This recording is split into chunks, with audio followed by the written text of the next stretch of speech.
ملک شام کا ایک یہودی حیض مکہ سے کچھ فاصلے پر رہتا تھا۔ وہ جب بھی کسی کام سے مکہ آتا وہاں کے لوگوں سے ملتا تو ان سے کہتا، بہت قریب کے زمانے میں تمہارے درمیان ایک بچہ پیدا ہوگا، سارا عرب اس کے راستے پر چلے گا، اس کے سامنے ذلیل اور پست ہو جائے گا، وہ عجم اور اس کے شہروں کا بھی مالک ہو جائے گا۔ یہی اس کا زمانہ ہے۔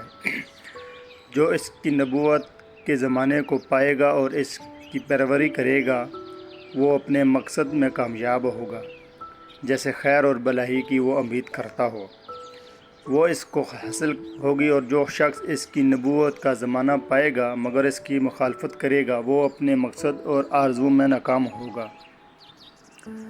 مکہ معظمہ میں جو بھی بچہ پیدا ہوتا وہ یہودی اس بچے کے بارے میں تحقیق کرتا اور کہتا ابھی وہ بچہ پیدا نہیں ہوا۔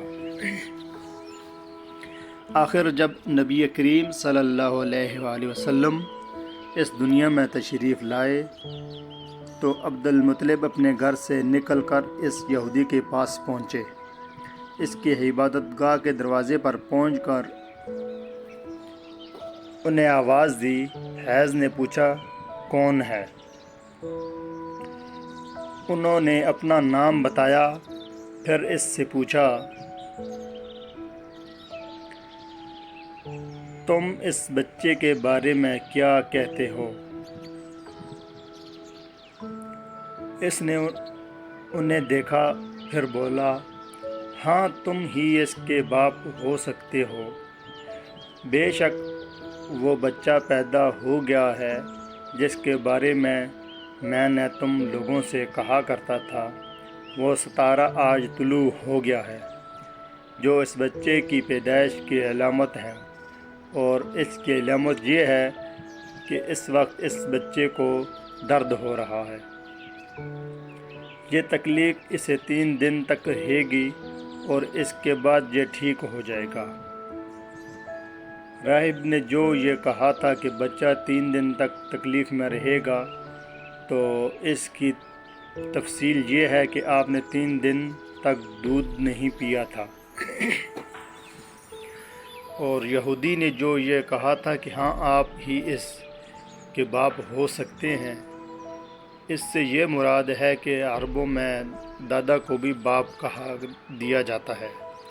اور نبی کریم صلی اللہ علیہ وآلہ وسلم نے ایک بار خود فرمایا تھا، میں عبد المطلب کا بیٹا ہوں۔ یہودی نے عبد المطلب سے یہ بھی کہا تھا، اس بارے میں اپنی زبان بند رکھیں، یعنی کسی کو کچھ نہ بتائیں، ورنہ لوگ اس بچے سے زبردست حسد کریں گے، اتنا حسد کریں گے کہ آج تک کسی نے نہیں کیا، اور اس کی اس قدر سخت مخالفت ہوگی کہ دنیا میں کسی اور کی اتنی مخالفت نہیں ہوئی۔ پوتے کے متعلق یہ باتیں سن کر عبد المطلب نے حیض سے پوچھا، اس بچے کی عمر کتنی ہوگی؟ یہودی نے اس سوال کے جواب میں کہا، اگر اس بچے کی عمر طبی ہوئی تو بھی 70 سال تک نہیں ہوگی، بلکہ اس سے پہلے ہی 61 یا 63 سال کی عمر میں وفات ہو جائے گی، اور اس کی امت کی اوسط عمر بھی اتنی ہوگی۔ اس کی پیدائش کے وقت دنیا کے بت ٹوٹ کر گر جائیں گے۔ یہ ساری علامات اس یہودی نے گزشتہ انبیاء کی پیش گوئیوں سے معلوم کی تھی، اور سب بالکل سچ ثابت ہوئیں۔ قریش کے کچھ لوگ عمرو بن نفیل اور عبداللہ بن حجاج وغیرہ ایک بت کے پاس جایا کرتے تھے، یہ اس رات بھی اس کے پاس گئے جس رات آپ صلی اللہ علیہ وآلہ وسلم کی پیدائش ہوئی۔ انہوں نے دیکھا وہ بت اندھے منہ گرا پڑا ہے۔ ان لوگوں کو یہ بات بری لگی، انہوں نے اس کو اٹھایا، سیدھا کر دیا، مگر وہ پھر گر گیا۔ انہوں نے پھر اس کو سیدھا کیا، وہ پھر الٹا ہو گیا۔ ان لوگوں کو بہت حیرت ہوئی، یہ بات بہت عجیب لگی۔ تب اس بت سے آواز نکلی، یہ ایک ایسے بچے کی پیدائش کی خبر ہے جس کے نور سے مشرق اور مغرب میں زمین کے تمام گوشے منور ہوں گے۔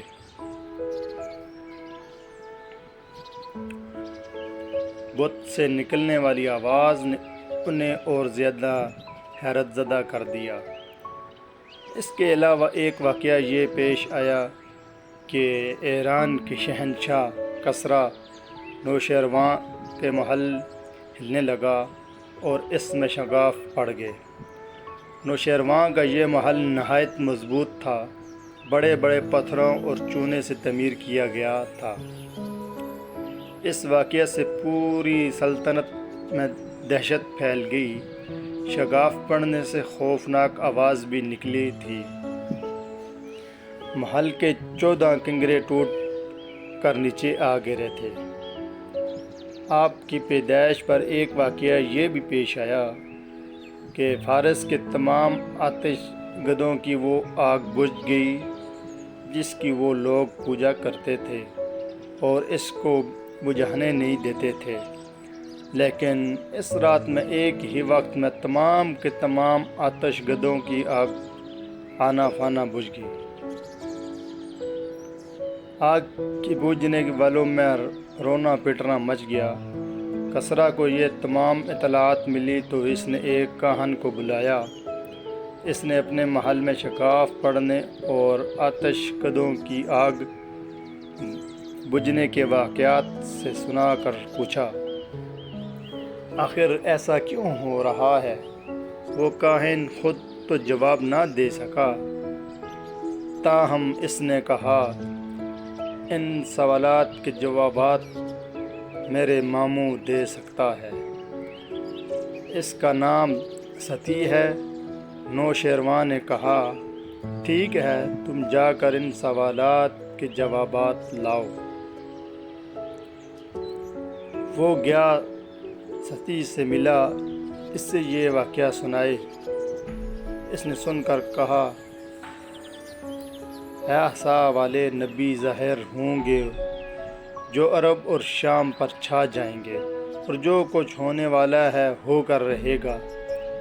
اس نے یہ جواب کسریٰ کو بتایا۔ اسی وقت تک کسریٰ نے دوسرے کاہنوں سے بھی معلومات حاصل کر لی تھی۔ چنانچہ یہ سن کر اس نے کہا، تب پھر ابھی وہ وقت آنے میں دیر ہے، یعنی ان کا غلبہ میرے بعد ہوگا۔ پیدائش کے 7ویں دن عبد المطلب نے آپ کا عقیقہ کیا اور نام محمد رکھا۔ عربوں میں اس سے پہلے یہ نام کسی کا نہیں رکھا گیا تھا۔ قریش کو یہ نام عجیب سا لگا، چنانچہ کچھ لوگوں نے عبد المطلب سے کہا، اے عبد المطلب، کیا وجہ ہے کہ تم نے اس بچے کا نام اس کے باپ دادا کے نام پر نہیں رکھا بلکہ محمد رکھا ہے، اور یہ نام نہ تمہارے باپ دادا میں سے کسی کا ہے نہ تمہاری قوم میں سے کسی کا ہے۔ عبد المطلب نے انہیں جواب دیا، میری تمنا ہے کہ آسمانوں میں اللہ تعالیٰ اس بچے کی تعریف فرمائیں اور زمین پر لوگ اس کی تعریف کریں۔ محمد کے معنی ہے جس کی بہت زیادہ تعریف کی جائے۔ اس طرح والدہ کی طرف سے آپ کا نام احمد رکھا گیا۔ احمد نام بھی اس سے پہلے کسی کا نہیں رکھا گیا تھا۔ مطلب یہ کہ ان دونوں ناموں کی اللہ تعالیٰ نے حفاظت کی اور کوئی بھی یہ نام نہ رکھ سکا۔ احمد کا مطلب ہے سب سے زیادہ تعریف کرنے والا۔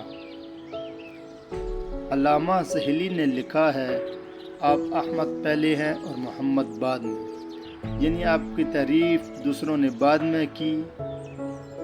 اس سے پہلے آپ کی شان یہ ہے کہ آپ اللہ تعالیٰ کے سب سے زیادہ حمد و ثنا کرنے والے ہیں۔ پرانی کتابوں میں آپ کا نام احمد ذکر کیا گیا ہے۔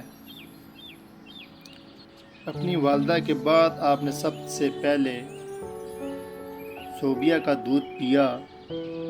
صوبیہ نبی کریم صلی اللہ علیہ وآلہ وسلم کی چچا ابو لہب کی ہاندی تھی۔ ان کو ابو لہب نے آپ کی پیدائش کی خوشی میں آزاد کر دیا تھا۔ صوبیہ نے آپ کو چند دن تک دودھ پلایا۔ انہیں دنوں صوبیہ کے ہاں اپنا بیٹا پیدا ہوا تھا۔ آپ کی والدہ نے آپ کو صرف 9 دن تک دودھ پلایا۔ ان کے بعد صوبیہ نے پلایا۔ پھر دودھ پلانے کی باری حضرت حلیمہ سعدیہ رضی اللہ عنہا کی آئی۔ حضرت حلیمہ سعدیہ رضی اللہ عنہا اپنی بستی سے روانہ ہوئی۔ ان کے ساتھ ان کا دودھ پیتا بچہ اور شوہر بھی تھے۔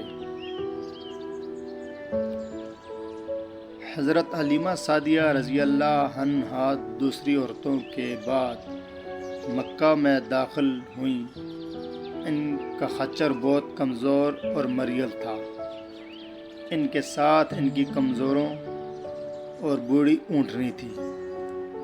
وہ بہت آہستہ چلتی تھی۔ ان کی وجہ سے حلیمہ رضی اللہ عنہا قافلے سے بہت پیچھے رہ جاتی تھی۔ اس وقت بھی ایسا ہی ہوا۔ وہ سب سے آخر میں مکہ میں داخل ہوئی۔